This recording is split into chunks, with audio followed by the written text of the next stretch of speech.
Yesu ashimwe kandi reka tubanze turamukanye tugira buke sawa dukomere Imana amashyi menshi cyane.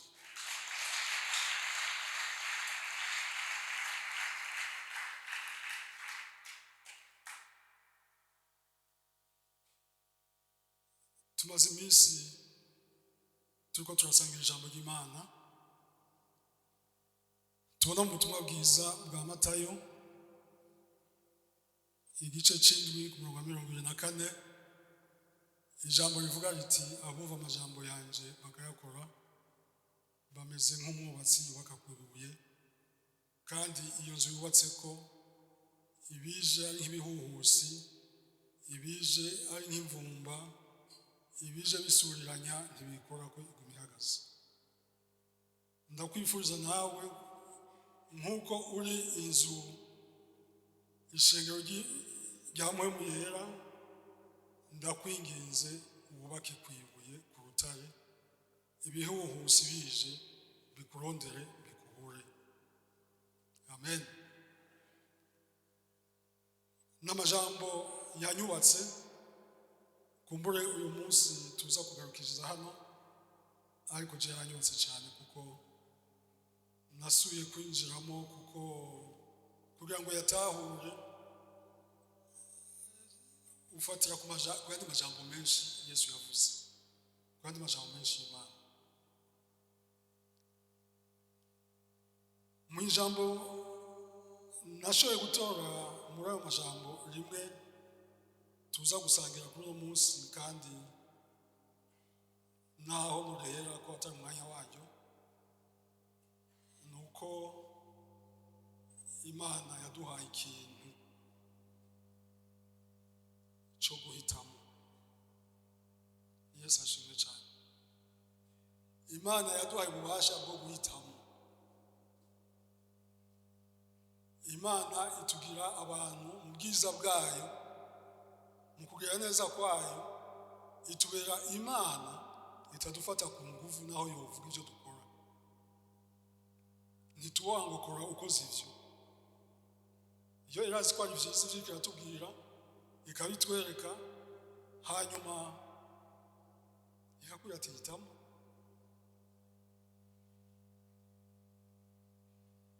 Naguma rero ndakubwire ndagukeze ni iyi minsi yose twabanye n'uyu munsi urimo wahisemo neza.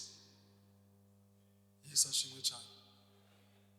Wahisemo neza, n'uyu munsi wahisemo neza, n'ikindi gihe ukaza kumva amajambo y'Imana uzoba wahisemo neza, kuko mu majambo y'Imana ugiye gusoma mu mazaburi ugashika no kuri Zaburi 119 uza gusanga ko ijambo ry'Imana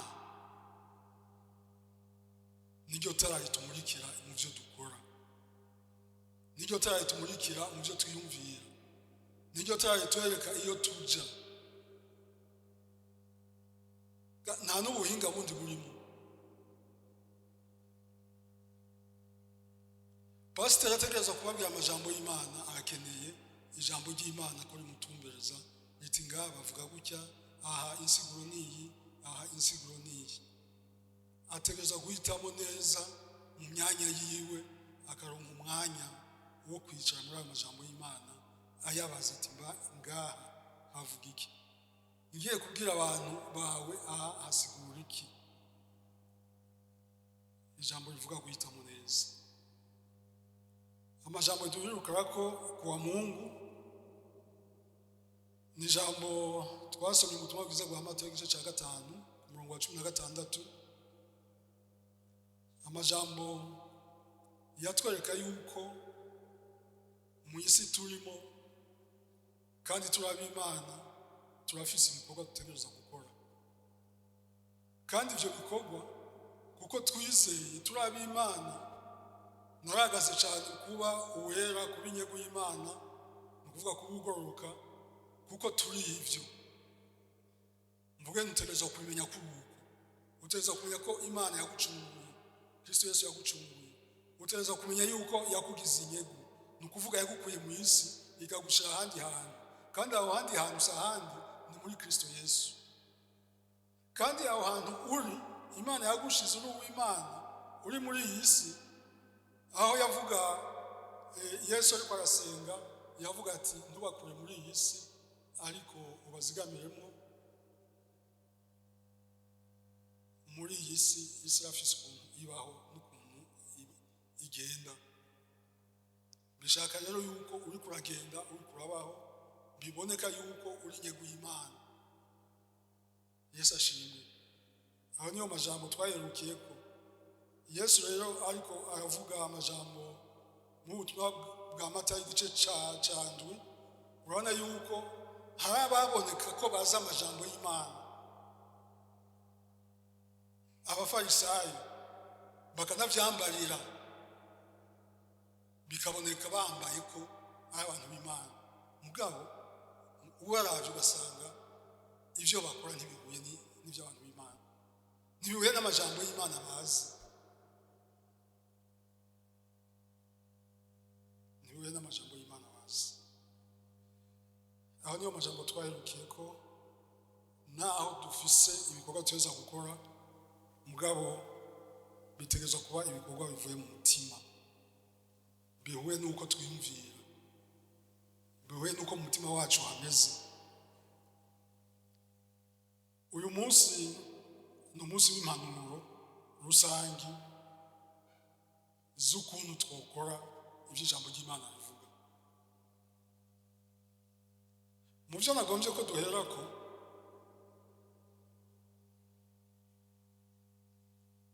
icya mbere nibyo ijambo ry'Imana rivuga mu gushaza.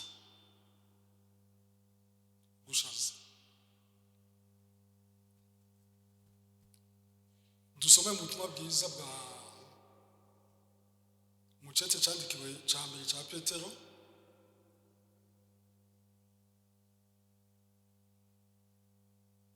icete ca mbere canditswe na Petero igice ca gatatu ku murongo wa 3. Aravuga ngo gushaza kwanyu nikube uko ku rukoba ko gutsiba umushatsi canke uko kwambara izahabu canke uko kwambara impuzu nziza, ariko kube uko umuntu ahishijwe wo mu mutima, ugushaza kudashira niko mutima w'ubugwaneza utekereje, niko kw'igiciro kinini imbere y'Imana. Icete ca mbere ca Timoteyo igice ca 2.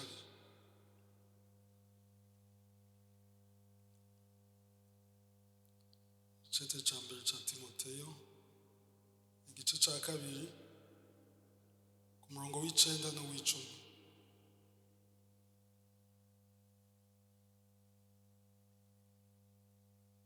Kandi n'abagore nyene ndagomba ko bambara imyambaro biberanye, bagendana isoni badahugumba, kandi badashazisha gutsiba umushatsi canke izahabu canke imaragarita canke impuzu z'igiciro kinini, ariko bashazishe ibikorwa vy'ingeso nziza nk'uko bikwiye abagore bavuga yuko bubaha Imana. Gusubira mu vyagezwe 22.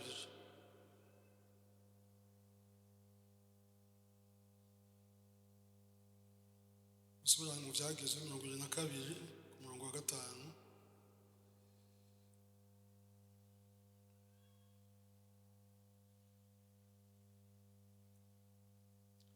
Ntiyazagire izina mukobwa yambarana impuzu n'izina muhungu, canke ngo hagire izina muhungu yambarana n'izina mukobwa, kuko uwukoze ivyo wese aba abaye ikizira kuhoraho Imana yanyu.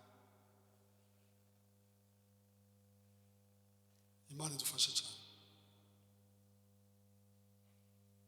Mu kwambara, mu gushaza, mu kwisiga, mu kwigira mwiza, ivyo nivyo abantu babona iyo turiko turagenda, kandi bakabibona kuri twebwe turi abakirisu no ku bandi atari abakirisu.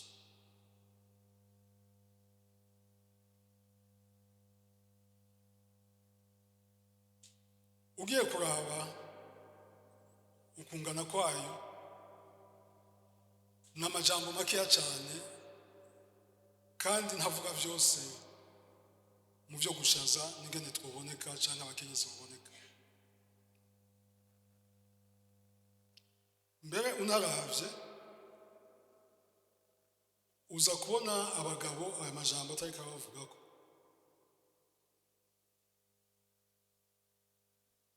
ku majambo y'abagabo gatoya harayo ntasomye avuga yuko ari mu byagezwe mu barewe ndibaza avuga yuko abagabo batakwiye kumwa ubwanwa ngo babuconge rwose, sinzi ukuntu bavuga bene uko n'amafyeri menshi.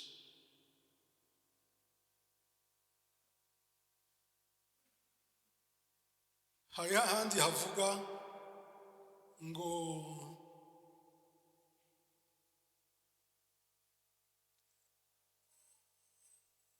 ntibikwiye ko umuntu reka ntakavuge mu gifaransa kuko amajambo ko yanditse sinayafashe gutyo. Havuga ati umuntu ntakwigire ko amatatuwaje ni ukuvuga umubiri we ntawutore awushyire ku bimenyetso nk'ibyo gutobora amatwi, mvuge gutyo. Imana idufashe cyane. Ugushaza aya majambo rero ni make cyane mu gushaza, kandi iyo ugiye kuraba ano majambo uza gusanga abakozi b'Imana benshi bayakarira ukuntu abadamu bambaye cyane cyane kuko niyo amajambo menshi tubonyemo. Mugabo abagabo ntibavuge ko, imisoro ntibavuge ko. Mugabo kandi twese uko biri kose twategerezwa kuba abambaye cyangwa abagenda tukaboneka ko tutarabisi.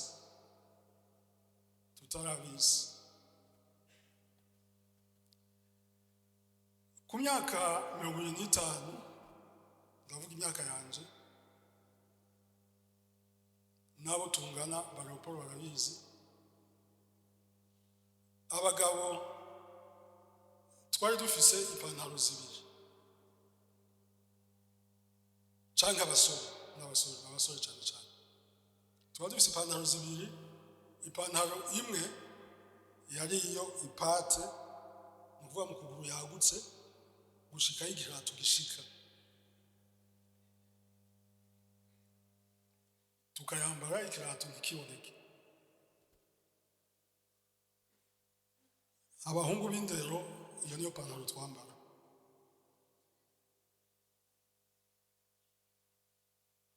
Kandi burya ipantaro ntizifa gusaza cyangwa impuzu ntizifa gusaza, nuko hari izo nagenda ata mu nzira usanga n'ubu bamwe tukizifise ari byibutso. Mugabo muri icyo gihe hari n'iyindi pantaro yari iriho ifashe rwose gutya, bayita icupa.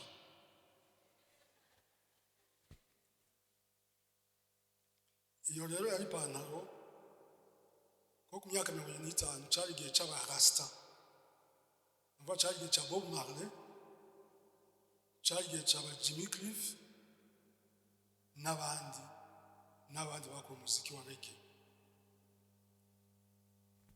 Iyo rero turi abasore muri icyo gihe wambaye iyo pantaro ifashe gutya, waca wambaye n'ishati yagutse irekuye. Icyo gihe abakobwa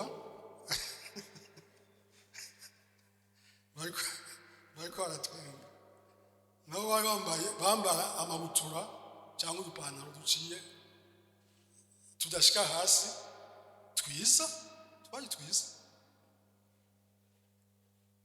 twashika munsi y'amavi tugaca tuboha. Nabo nyine bakambara amashati manini, utwo tubutura twita umwe ngo Bermuda, nivyo twitwa Bermuda nawe mashati nibuka amazina. Iyo wambara rero uri umusore iryo cupa niyo shati nini nakundi bacha bavuga yuko uri umurasta. Kandi umurasta ico gihe byari vyeze nukuvuga yagenda no kunywa umugi.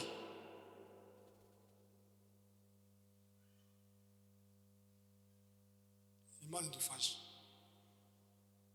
Ico gihe kandi mu gusokoza imishatsi barayirekura bakayifatanya gushika naho ashobora kuba amadrede murayazi.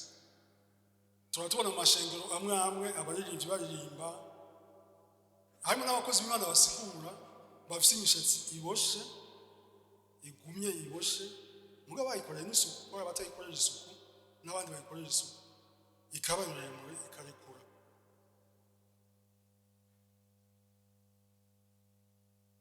Abakunda gukoresha ijambo ry'Imana mu gushaka guhinyuza abapasitori cyangwa abakozi b'Imana murahara akakubwira ngo mze ngo Samsoni burya yari afite amadrede kugira bemeze ko amadrede ukwiye kuyambara. Amadrede tukwiye kuyareka imishatsi ikisiba ko atakibazo. Ni byiza yareke mugabo jewe nakuze mu gihe cy'amadrede uretse amadrede agakura akeneye nagushika amanutse agaseza ndakubona nk'umurasta sivyo. Apana umurasta wo kuvuga ngo ndagufashe nabi mugaje ndakubona nk'umurasta nk'idini kuko uburasta naho Bob Marley yaririmba indirimbo za reggae mugabo yakukira abo bita abarasta no kuririmba baririmba bashira imbere basubiramo ngo ja Rastafari. Ja ni yawe bisigura biti mwishengero s'amadrede uyu munsi ntacyo bitwaye muga je nsoma n'abandi basoma ngira bo mu myaka yacu aho tujya muntu afise indi dini yatwinjiyemo. Imana dufashe cyane. Nico gituma aya majambo ndayagarutse ko ari abakenyezi nta nico ndayavuga ko mugabo ugiye kuyasoma ndayagarutse ko gatoya n'amajambo avuga gusa iki iyo ushaza nturenze urugero kuburyo abantu bakwihendako bakibaza bati none ujya muntu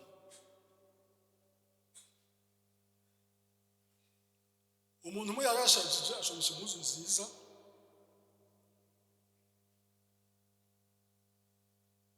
aca akora ya modeli mwese muzi umwigeme y'ukuboko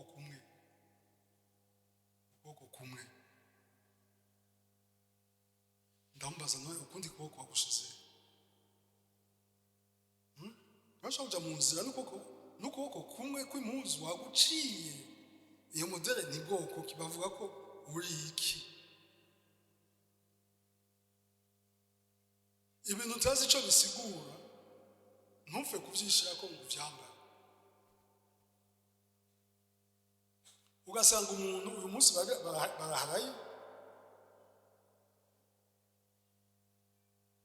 je batari kubesha ndiyemera ko n'umunyagisagara ko navukiye ngahe Bujumbura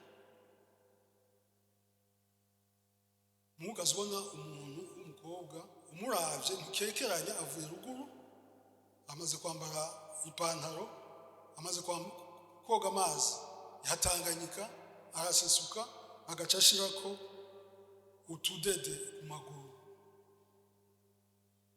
n'impeta ku kuguru kwino.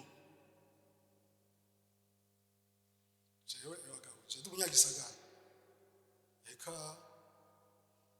sino bikurangira ndakubwira ngo bisigure nico gituma no kugira ngo vyambare mu gico no kugira cyo gukwa emuga ivyo bintu sinabitahura bamaso amaso. Nico gituma nk'ubu ugasanga igitambara cy'impuzu cyo gushona kumbure kigura na make, sivyo? Ugasanga gifise amabara indwi, ajya amabara tuzi, igirabura, igitukura, iya orange, iya jaune, amanuka gutya ayi. Ico gitambara ntuzukigure, siko none? Kuko ico gitambara ukiguza ugashonesha, abakundana abahungu ku bahungu canke abakundana abakobwa ku bakobwa bazokwihenda bagenga uruwi wabo, baze bakwegere bakwihendeko.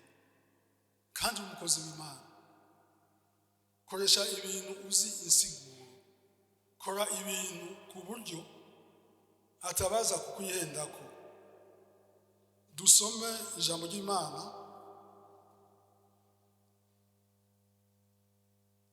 dusanga mu Itanguriro 82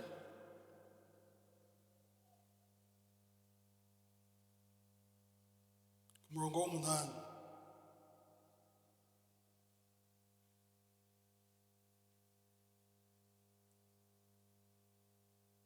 Duhere ku murongo w'indwi. Aravuga ati, maze Yosefu abonye bene se arabamenya, yihindura nka murundi kuri bo, abatera imiragwe ati muva hehe? Baramwishura bati tuva mu gihugu cy'i Kanani tuje gusuma.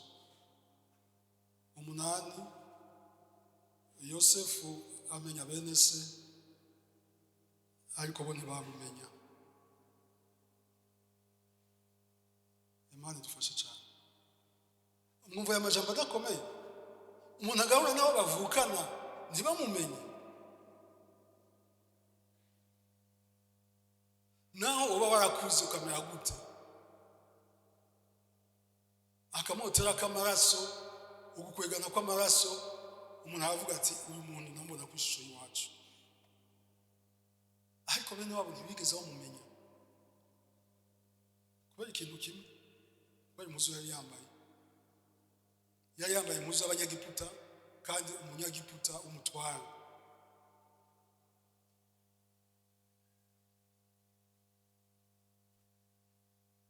Ntibashoboye kumumenya.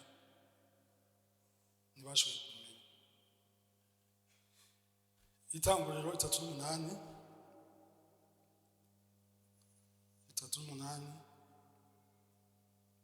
Yosefu ntiyamenyekanye kubera imyambaro, ku murongo wa 15. Duhere kuri 13 havuga ati, babarira Tamari bati sobukwe araduze agiye Timuna gukemuza intama ziwe. Tamari yiyambura imyambaro y'ubupfakazi, yitwikira umwitwikiro wiwe, yipfuka mu maso, aja kwicara ku irembo ry'igisagara Enayimu ku nzira ija i Timuna, kuko yabonye ko Shera amaze gukura ntibamumuhaye ngo amucure. Yuda amubonye agira ngo ni maraya, kuko yari yitwikiriye mu maso, akabereza ahari iruhande y'inzira ati ndakwinginze numve turyamane, kuko atamenye ko ari umukazana wiwe. Imana idufashe.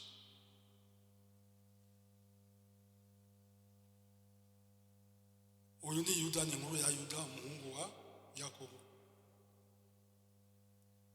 Umuhungu wa Yakobo, Yuda araduze, amaze kugerera ahantu araduze aho intama ziwe zari ziri. Mugabo ariko aragenda aca ku kindi gisagara iwabo umukazana wiwe.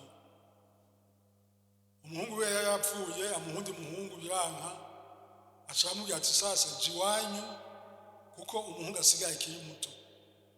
Mugabo agiye iwabo arabona ko uwo muhungu yakuze ntiyamumuha.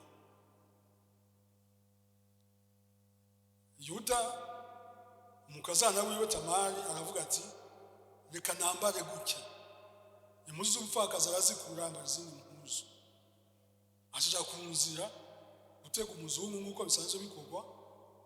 Yuda aciye abona umugore w'imaraya,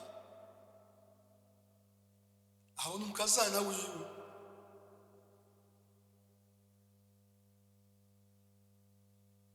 ariko ntiyigeze amenya ko ari umukazana wiwe. Imana idufashe cyane. Uko twambara, uko dushaza, uko twifata, tumenye ingene tubikora, na cyane cyane kugira ngo ntitube abishushanije tutazi ko turiko turishushanya, ntitube abiyoberanya nk'uko abiyoberanya babigira. Kuko ijambo ry'Imana rivuga riti ntimushushanye n'ivy'iki gihe, ni ukuvuga ntitwishushanye n'ivy'isi n'uko isi ikora, uko isi imera. Iyo dushaza, iyo twambara, iyo dusuka, iyo dushirako n'ibindi. Aha sinasomye akajambo kwa Yezebeli aho bamubwiye ivyari bimaze kuba, ngo caragenda aribara ayisiga amabara menshi, ibintu vya makiyaje ni vyinshi. Kora ku buryo utari igitsitaza, niwambare ku buryo utari igitsitaza. Umugore n'ivyarashaza, umukobwa n'ivyarashaza, umugabo ntubi igitsitaza. Kora ku buryo bitaboneka yuko ufisemo ukwifuza. Kora ku buryo biboneka utajushize ku mutima gusa, ariko ufise n'ugushaza kw'imbere, ufise ugushaza kw'indani, ko ari gushira imbere.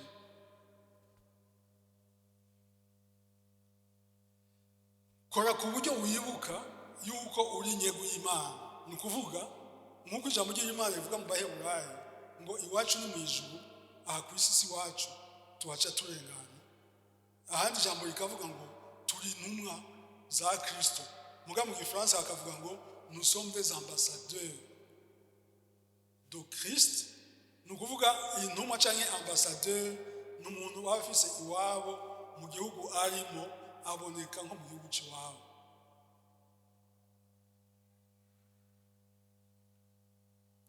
Nayo majambo make arashaka gucako mu gushaza.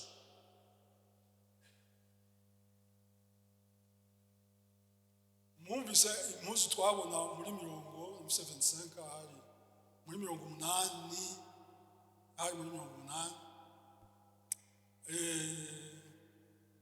Murabona yuko bambara amacupa nta kibazo abahungu,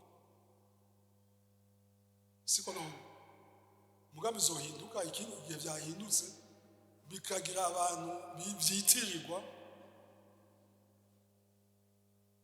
tuzobiheba.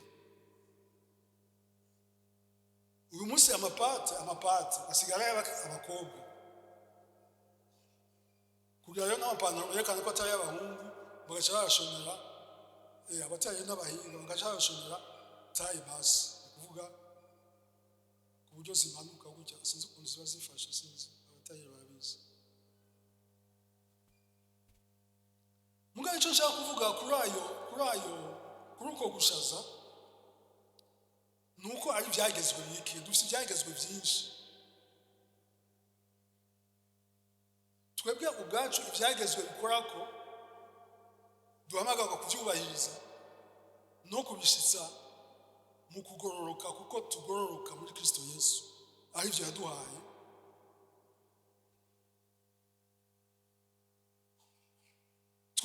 Twokwitwararika kwambara neza, twokwitwararika kudatsiba imishatsi, twokwitwararika. Mugabo ibyo byitwararitswaho umurozi byo bari kumariye iki? Kuri ijambo ry'Imana tubwira ngo unaniwe icyagezwe kimwe n'ibindi bari kunaniwe. Bisigura biti twitwararike byose. Nico gituma kari akajambo navuze tubitangura, ninakavuze mu mwanya utari uwako. Hari ibintu bibiri biturongora mu gukora ibyo dukora, bibiri. Icya gatatu singo ndaza kukivuga ahandi. Muga muri ibyo bibiri bitugize hariho akameremere.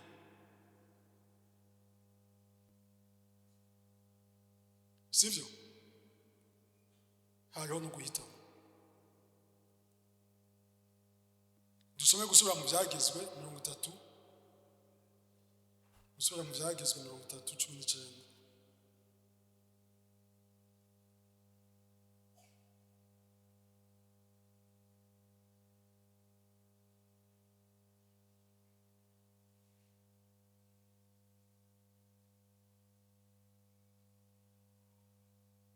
Havuga gutya: uyu munsi ntanze ijuru n'isi kubyabona bizobagereza yuko mbashize imbere ubugingo n'urupfu, umugisha n'umuvumo, nuko nimuhitemo ubugingo kugira mbone kubaho muri uruvyaro rwanyu. Ibi n'ibyagezwe abisirayeli bariko baravyibutswa, aho ijambo ry'Imana rivuga ati mbashize imbere nimuhitemo. Eva na Adamu barahisemo kurya icamwa kibujijwe. Akameremere karatugize, kandi no guhitamo nivyo bitugize. Imana yarabiduhaye, yarabitugabiye. Mugabo murabo ukuntu bayuda bahisemo, Adamu bahisemo, si ibintu vyiza cyane, si ibintu vyiza. Usomye muri Yosuwa 24:16 nuko nyene Yosuwa amaze kuba ashikanye igihe ciwe, arababwira ati uyu munsi mwarabonye ivyo Imana yakoze, mwabonye n'ivyo Imana ibagomba ko. Nimuhitemo Imana mukurikire. Arababwira ati ariko jewe n'umuryango wanje, Imana yacu niyo yonyine tuzosenga. Tukiri kuri aya majambo rero, tukiri kuri aya majambo, je ndabibutsa tuza kwasoma ijambo riri mu Bigalatiya rifatana n'aya majambo uko arabiri. Turafise akameremere k'umubiri, kandi ngivyo akameremere kagomba kandi gakora nivyo dukunda. Mugabo kandi ivyo dukunda vy'akameremere dusunikwa gukora si vy'Imana ikunda. Imana ikaba yaduhaye guhitamo, ugaca usanga twama duhitamo vy'akameremere. Mugabo hari irindi jambo muri Galatiya rivuga riti ico ni cagezwe c'imwemu, kivuga kiti ivyo dukora ni ivyo tubiba, ngo ico ubiba nico wimbura. Yesu adufashe cyane. Ivyo dukora Imana ibahezagiye ko mwahisemo kuza. Iyo ni imbuto mwabivye yo kuza kumva ijambo ry'Imana. Imana ibahezagiye. Ugahitamo ibindi bizoba ari imbuto uri kurabiba, kuko uyibivye atari imbuto nziza izozana ibitari vyiza. Reka nje ku bindi, twega turafise ibitugize Imana yaduhaye, mugani n'ibindi Imana iduha. Mu vyononekaye, mu vyo turi vyononekaye, hari ikintu ca mbere iduha. Ntiturinda kwasoma kubera imyanya. Nico ca mbere ca Petero ku gice ca mbere 23 havuga hati twaravyaye ubwa kabiri tuvyawe n'ijambo ry'Imana. Yesu ashimwe.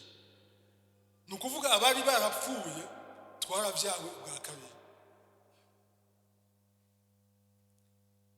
Imana tumaze kuvyaga ubwa kabiri, Abikorino icete ca kabiri c'Abikorino 5:17 hagaca hatubwira ati twabaye ivyaremwe bisha. Aha muhankurikire gatoya. Ivyo bintu bibiri iyo bifatanye, kuvyagwa bwa kabiri no kubicaremwe gisha, Imana irakurema kundi gushasha. Siko none ikarema umuntu w'impwemu. Mugabo akamere kawe ukijijwe kagaruka kuri kari kandi utegeza kugwana nako. Ni nka b'abanyakanani Imana yaretse baja mu Kanani kugira ngo bazoze barapima Abisirayeli. Akamere ntigakizwa no guhitamo ntibikizwa. Ubicaremwe gisha, ubwavutse bwa kabiri, mugabo ukaba gifise kakamiremere kaguma kagukwega. Nico gituma ubona ukora ivyaha, nico gituma ubona bikunanira, nico gituma bikunanira gukora ivyo Imana ivuga, nico gituma. Mugabo Imana kubireka igomba yuko kuba yatuvyaye bwa kabiri ikatuvyarira muri Kristo Yesu tukabagurutse n'abera dushobore gushitsa ibikorwa vyiza vy'impwemu ubwa mpwemu yera Imana yaduhaye. Ibindi yaduhaye kugira tubone yuko dushobora gukora n'ivyo Imana igomba nuko amaze kutugira mwigisha yari yarasezeranye yuko izoduha umutima mushasha. Ezekiel 36:26 yari yarasezeranye ko ivyagezwe izo vyandika mu mutima vyose. No kuvuga gukora neza no kugira neza kuva mu vyageze mu mitima yacu birimo. Ntidushobora kuvuga ngo ntavyo tuzi. Mugabo aho tutavyibuka Imana yaranadusezeraniye yuko izo turungikira umwitsa mpwemu yera, izo duha umwitsa. Yesu ashimwe. Ikaduha mpwemu yera akaba muri twebwe. Nico gituma imbere y'ikintu cyose tugiye gukora kijanye n'ivyo Imana yavuze, kandi ibintu byose Imana yabivuze tugiye gukora ubishoboye baza Imana. Mpwemu yera muri kumwe yaramushize muri wewe akubwira ati ikintu sico, ikintu ugiye gukora sico,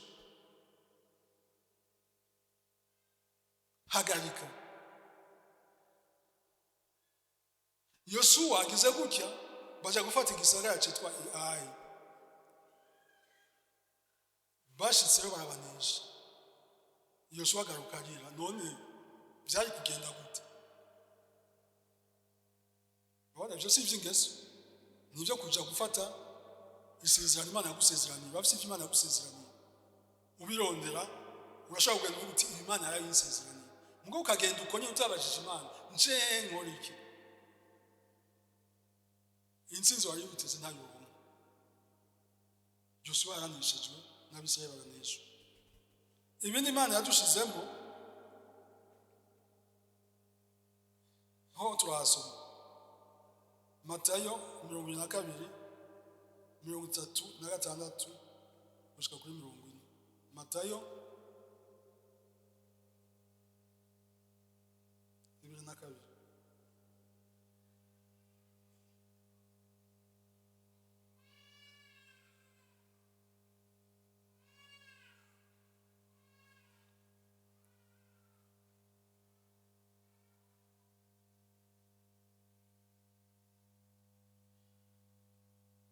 Havuga gutya: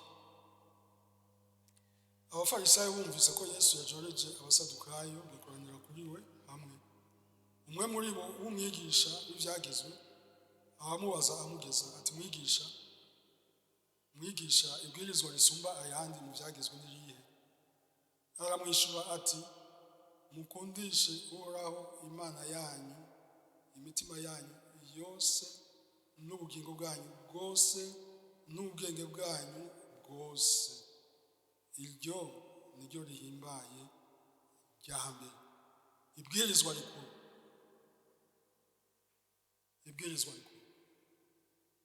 Yesu ashimwe cyane.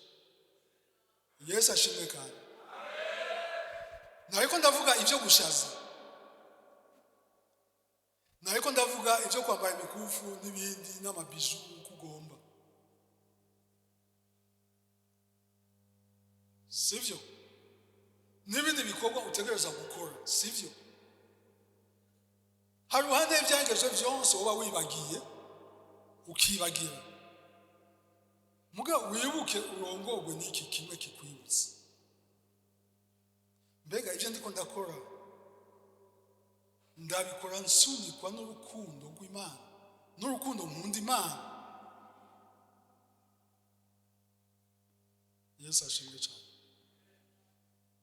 Ibikorwa si ugushaza gusa, ibikorwa harimo gufasha.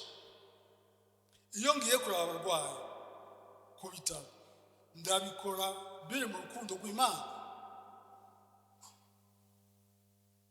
kuko nariko ndasoma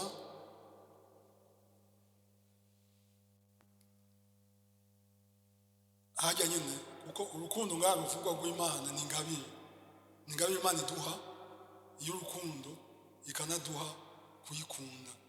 Dukwiye kuyikunda iyo yonyine ubwa mbere niryo bwirizwa. Ugiye gusoma ijambo ry'Imana za kuvuga ngo niryo bwirizwa ryegeranya ayandi mabwirizwa yose, ibindi byagezwe byose biza guhurira kuri iryo ngo ukunda Imana yawe yonyine n'umutima wawe, ubwenge, umubiri wawe, ivyumviro, amaso, amatwi, byose bikunde Imana imwe gusa. Muri iyo ngabire ugiye usanga ni ingabire ifise ukwihangana, ngo igira neza, ngo ntigira ishari, ngo ntiyihimbaza. Mbega iyo kurashaza uri kurihimbaza, uri kurahimbaza Imana, ntiyivuga ngo urukundo ntirukoresha ibiteye isoni, urukundo ntirukoresha ikibi, urukundo ntirugabitanya, urukundo n'ibindi. Reka mu kurengana impanuro gatoya mu kwegeranya izi mpanuro, bisigura biti ivyo ukora byose. Naciye mu byo gushaza, muga ivyo dukora ni byinshi. Iyo urera abana bawe, iyo uvuga umugabo wawe mwubakanye, iyo uvuga umukenyezi wawe mwubakanye,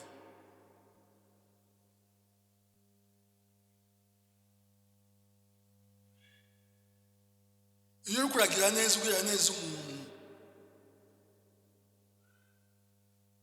Nabonye ibintu bishika 1, 2, 3, 4, 5, 6, 7, 8 bikwiye kutwibutsa mbega ivyo uri kurakora uko ari korana n'urukundo, biva mu rukundo.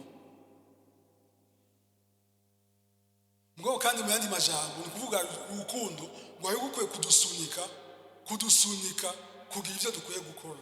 Ugakora iciza wibutse ko ari urukundo Imana yagukunze kandi yashize muri wewe. Uronsa akazi ukakarangira ubundi, ukumva ubikoze ubikunze. Yesu ashimwe cyane. Mweneso aronsa akazi, mweneso aronsa umufianza, mweneso yubatse inzu, mweneso aronse promotion. Urukundo rugutume uvuga uti Imana urakoze kuri mwene data wagiriye neza. Urukundo ivyo ukora ubikoreshwa n'urukundo, ivyo ukora ubikoresha no kuvuga na mpwemu yera. Yesu yaravuze ati ndagiye kandi ni byiza kuri mwebwe naho mbona mushavuye mu babaye, kuko ngiye muzoronka mpwemu yera yaraje. Mvuge ni uramufise, reka kuzimya mpwemu yera, nimumvirize mpwemu yera ari kuravuga mu byo ukora byose. Ivyo ukora bivuye ku mutima, reba ko bivuye ku mutima. Kuja mu Imana ivuga ngo ibiva mu mutima nibyo bituma ukora. Iyo umutima ava vyiza bituma ukora vyiza. Ni n'igipimo. Ugasanga uri kurakora bibi, ugasanga uri kurakora ibitari byo, ubaza umutima wawe ati umutima wanje muri wowe hari mwiki. Urabe ivyo ukora ko ari ubikora ushimisha Imana. Reka dusome mu Baroma 12. Abaroma 12.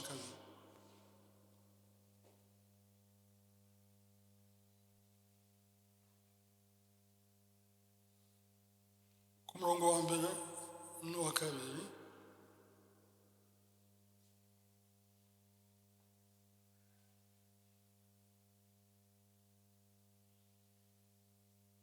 Havuga hati nuko bene data ndabahanura kubw'imbabazi z'Imana ngo mutange imibiri yanyu ibe ibimazi bizima vyera bihimbara Imana, niko kuyikorera kwanyu kugira ikimazi. Kabiri, ntimushushanye n'ivy'iki gihe, yamara muhinduke gose mugize imitima misha kugira ngo mumenye neza ibyo mukora ko ari iby'Imana igomba, ko ari byiza, bishimwa n'Imana kandi bitunganye rwose.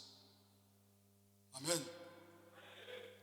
Ibyagezwe biza n'ibindi turabifise.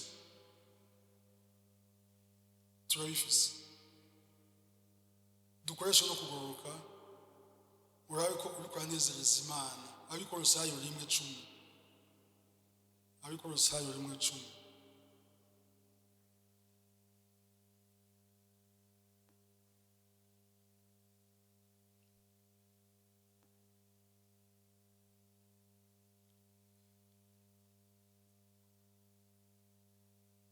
Avuga kugira ngo mugende nk'uko bibereye abo umwami wacu, mumunezereza muri byose. Mumunezereza muri byose. Amen. Ibi n'ibipimo. Mumunezereza muri byose. Tumunezereza muri byose. Bya bindi byose dora tuvuga ngaho. Ubutumwa kenshi buca ku by'ibyaha. Siko none iby'ibyaha. Ibyo byose ukumvira uti ishengero yabibuza n'Imana yabibuza, ariko bikanguka bikora. Umutima wawe nukubita namwe murakubwire uyibaze, umubaze. Ndiko ndanezereza Imana. Yesu ashimwe. Kibi kibazo wibaza, ndiko ndanezereza Imana. Akanyuma kuri ibyo by'impanuro ni byinshi cyane. Muga ibyo negeranije nibyo nashimye ko dusangira. Tugasanga muri Filipi 4:8 n'akantu nkunda cyane. Filipi 4 ku murongo w'8 agakarongo ndagakunda cyane. Kavuga gutya ngo ibisigaye bene data, iby'ukuri byose, ibyo kubahwa byose, ibigororotse byose, ibitanduye byose, iby'igikundiro byose, ibishimwa byose, niba hari ingeso nziza, niba hariho gushimwa, aba ari byo mwiyumvira. Imana ishimwe cyane.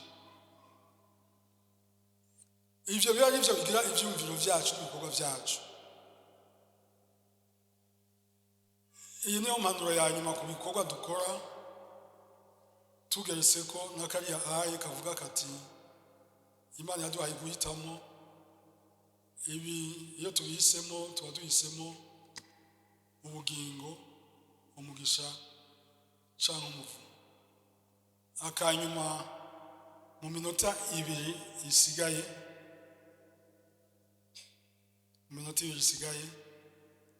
akanyuma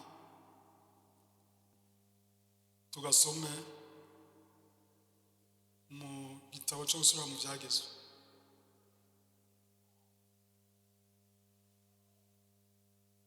Gusubira mu byagezwe 28.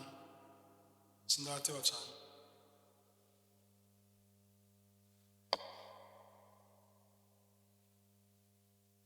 Mugabo hari hamwe shaka kutuza guhereza ko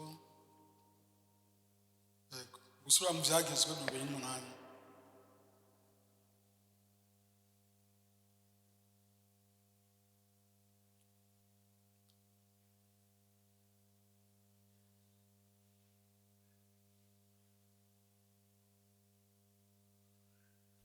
Umurongo wa 1 n'uwa 2 havuga hati: nimwagira umwete wo kumvira uhoraho Imana yanyu, mukitondera ibyagezwe byiwe byose mbagera uyu munsi, mukabishitsa, uhoraho Imana yanyu azobashira hejuru gusumba amahanga yose yo mu isi. 2. Kandi iyi mihezagiro izobazako, ibashikire nimwumvira uhoraho Imana yanyu. Hari imihezagiro kuva ngaho gushika ku murongo wa 14 Imana ivuga, niturinda kuyijako yose. Mugabo araboneka yuko avuga ngo muzohezagirwa mugire umugisha mu bisagara, ngo muzogira umugisha mu matongo, ngo muzogira imigisha mu bigega byanyu, muzogira imigisha mu mbyaro zanyu, muzogira umugisha mu matungo yanyu, muzogira imigisha mu bansi banyu, muzogira imigisha. Mwumvire ijambo ry'Imana.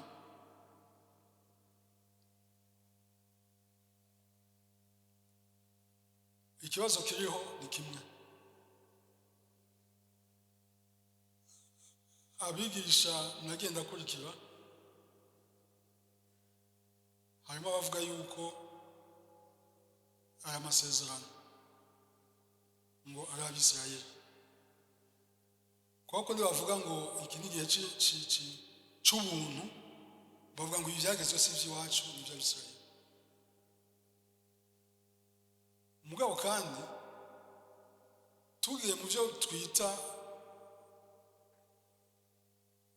ibyagezwe bigenga iyo migisha, ni ukuvuga ibyagezwe bigenga bituma kumvira ijambo ry'Imana iyi migisha ikuza ko izo principe ntizigeze zivaho, zirahari. N'ikimenyamenya tugiye mu Banyefeso igice cya mbere havuga yuko twahezaga imihezagiro yose y'umuhemu y'ubw'umuhemu ahantu ho mu ijuru.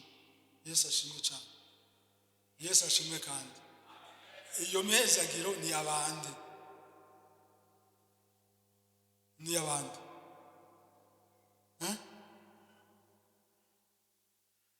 Ahambere ni abantu bose. Imana yarayitanze kubw'ubuntu bwayo, ni abantu bose. Irahari. Mugabo kuyibamo ni abakira Umwami Yesu. Kuko muri iyo mihezagiro ahantu ho mu ijuru y'uburyo bw'umuhemu turanayinjiramo, kuko Yesu ijambo riza kutubwira riti yaratwimukanye, atwimukana uyu munsi aho yicaye turi kumwe nawe. Turiko turasenga muri seriye ejo bundi twavugana tuti turakwiye kumenya aho turi, ivyo turi abantu bicaye na Kristo Yesu ahantu ho mu ijuru. Ivyo abavyakiriye abari muri ivyo nabari muri kondisiyo ni wakizwa no kwakira Umwami Yesu. Kuko ngaha icyo bavuga aha twasomye mu gice cya 28 mu gusubira mu byagezwe, n'ahantu bakunda kuvuga ngo nimigisha ifisi ivyisaba uza kuronka icyo wakoze. Ngo ivyo bintu rero ngo byari by'Abisirayeli. Mugani ubu hari icyo wakoze, hari ivyo turonka, hari icyo twakoze. Imigisha y'uburyo bw'umuhemu tuyinjiramo uko twakiriye iki Umwami Yesu, twamwakiriye twakizwa. Yesu ashimwe cyane. Reka mugoheraheza turabe umugisha umwe usumba iyindi yose. Tuwugwanire umugisha. Itanguriro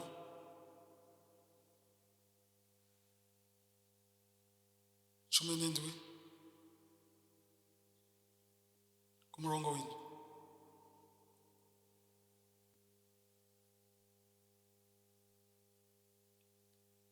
Ku murongo w'indwi bavuga ngo kandi nshize isezerano ryanje ngusezeraniye wowe n'urubyaro rwawe ruzovuka hanyuma, uko ibihe by'urunganwe rwabo bizogenda bikurikirana, ibisezerano ridashira, kugira ngo nkubere Imana, wowe n'urubyaro rwawe ruzovuka hanyuma. Imana ishimwe cyane.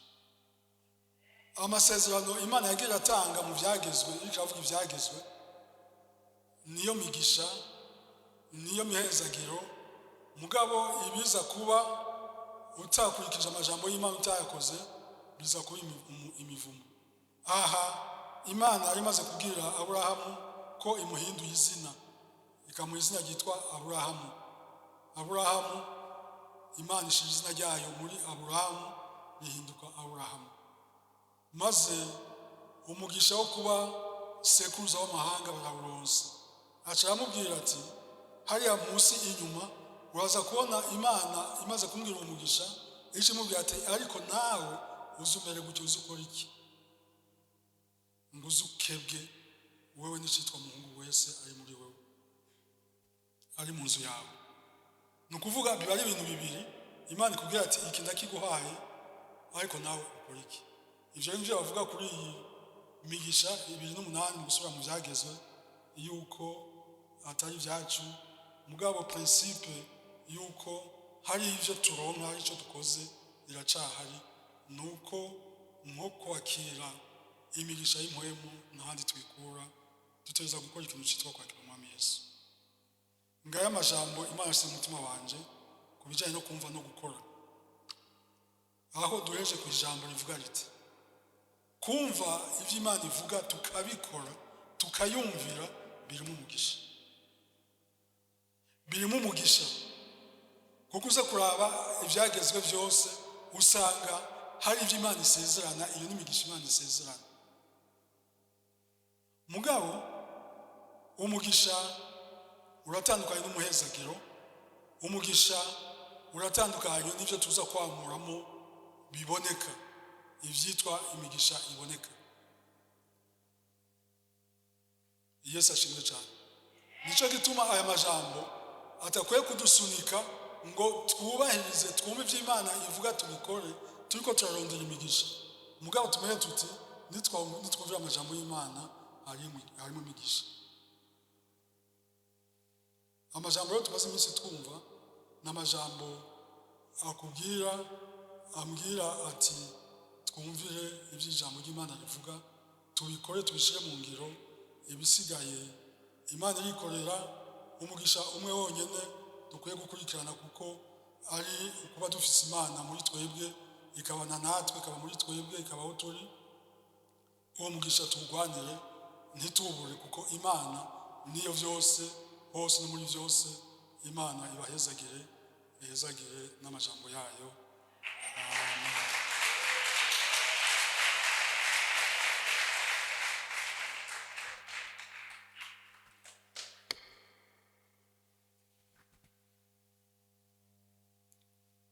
Reka dusabe Isayi ashike hano asenge, kumbure afise n'andi matangazo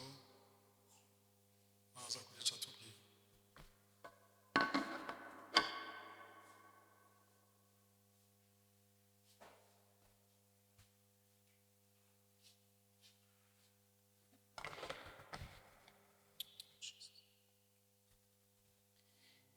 Yesu ashimwe cyane.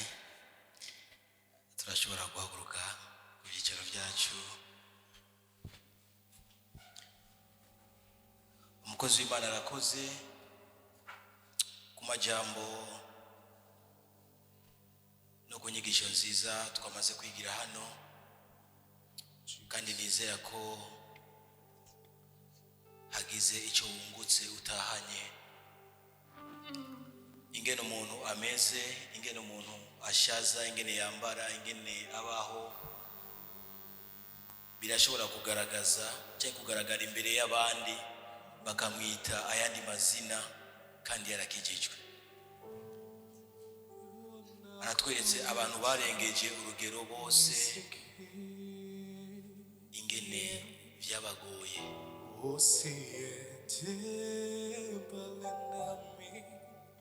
Usiniache peke yako, Mungu wangu, uniongoze.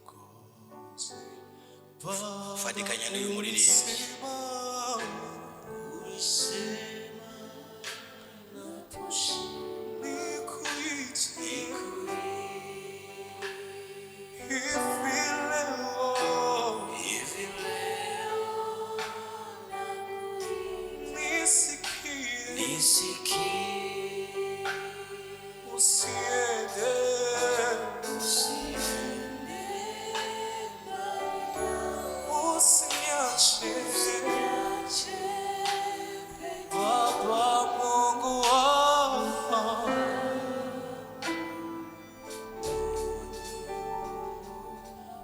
Tangura gusenga wisengere.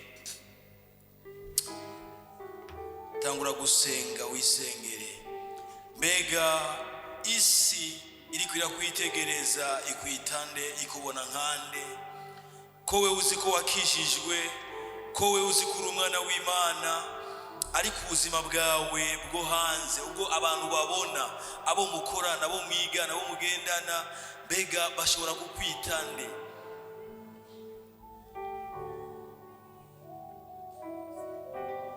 Mbega urarongorwa n'ijambo ry'Imana? Urumvira ijambo ry'Imana? Mbega urahimbara Imana? Uranezereza Imana mu ngeso zawe, mu bikorwa vyawe, mu nyifato zawe, cyangwa uhimbara cyangwa unezereza abantu?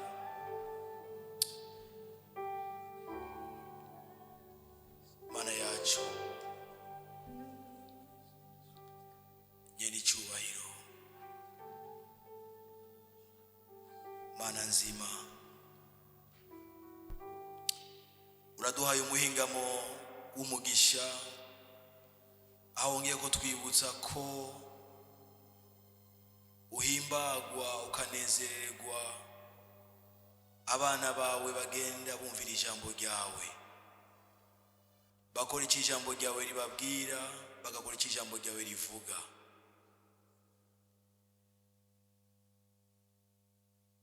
Warahaye ibyagezwa Abisirayeli, yamara intumbero ko ari ukugira ngo batandukane n'ayandi mahanga, amahanga yasenga ibigirwamana, amahanga yifata uko agomvye, yabaho ubuzima bubi,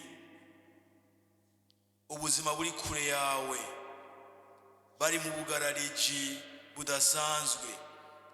Uratora Isirayeli ngo ribihanga ryejejwe, ihanga ritandukanye n'ayandi mahanga. Uragita izina, ugita imfura, ugita umugore wo mu bucanke. Mana, urabahamagara, urabatoranya, urabagirira neza mu ntumbero y'ukugira ngo basenge Imana yo mwijuru, Imana ya Aburahamu, Imana ya Isaka, Imana ya Yakobo, Imana Yahwe, Imana yaremye ijuru n'isi, Imana ihambaye, Imana ishobora byose, Imana igororotse.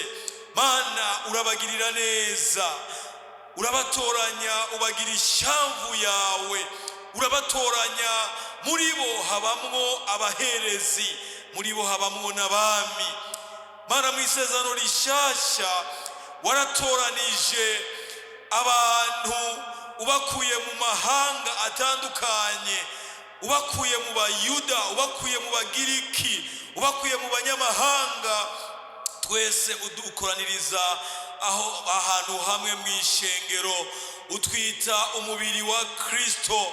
Mwemu wawe aza gufata ikibanza n'icicaro mu buzima bw'uwizera. Uratugira bagaciro, uratugira abahambaye, uradutandukanya n'abandi bose mu isi batarakumenya. Uratwita abana bawe, uduha amasezerano. Mana, nicyo gituma muri kano kagoroba, uyu mwanya n'iyi saha, dushimye amajambo yawe atwibukije ko tudasa n'abanyamahanga, ko tudasa n'abapagani, ko dakwiye kwifata nkabo, ngo tugende nkabo, ngo twambare nkabo, ngo turye canke tunywe nkabo, ngo tugende nkabo, ariko dukwiye gutandukana nabo, tukamenya ko twebwe turi abana b'Imana, tukamenya ko twakijijwe, tukamenya ko twahamagarirwa kuba bera, tukamenya ko duhamagarirwa kuba abezwa imisi yose, imisi yose, imisi yose. Mana, ijambo ryawe rivuga ngo icyatumye Kristo adupfira kwari ukugira ngo nitubeho twinezereza, ariko tubeho tumunezereza, tubeho tumuhesha icyubahiro, tubeho tumushingira intahe. Abatubona batubonemo Kristo yapfuye akazuka, atanga ubuzima, ahindura ubuzima. Mana, mu izina rya Yesu Kristo turagushimira umugoroba. Hindura rero imitima y'umuntu we, umutima w'umuntu wese ari hano. Mana, tumenye ko tudakwiye gusa n'abapagani, tudakwiye kwifata cyangwa kugenda nk'abapagani, ariko ubuzima buhindutse nibwo tugombamwo, ubuzima bushasha nibwo tugombamwo. Mana, turagomba ngo umuntu wese ari hano, iri jambo rimusubize mu nzira, iri jambo rimusubize mu ntumbero yawe, iri jambo rimugarukane, rimwereke uburyo agenda n'uburyo yifata, yumve atabawe kuno mugoroba mw'ino joro. Mana, urakoze. Mana, turagushimiye. Aka niko kamaro k'ijambo ryawe wariduhaye kugira ngo ridufashe, ridutabare, ridugirire neza, ritweze, ridutunganye. Mana riduhane kandi riduhanure. Ijambo ryawe ni ikirore, ijambo ryawe ni inyundo, ijambo ryawe ni inkota. Ijambo ryawe ryonyine niryo rishobora kwinjira mu mutima w'umuntu maze rikamurika, rikamenya ingene agenda, ingene abaho, ingene yifata. Mana umuntu ari hano ntashobora kumenya umwicaye impande ingene abaho, ntashobora kumenya umuhagaze impande ingene abaho. Mana umuntu ashobora kubaho abantu bazi ko ari umutagatifu, ari uwera agororotse, ari umukozi wawe, ariko wowe ijambo ryawe riramurika rikamwereka ko adatunganye.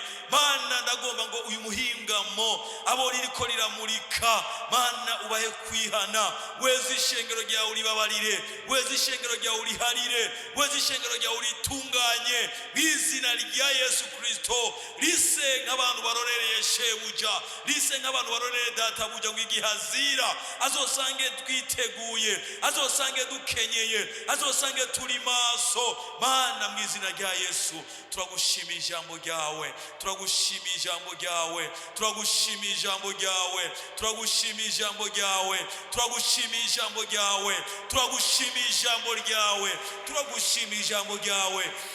Mana turagushimiye abo rihinduye, abo ritabaye, abo geretse ibyaha, abo geretse ibyo bitagenda neza maze bakaza bakihana. Mana uharira ishengero ryawe, uharira abantu bawe, utweze udutunganye.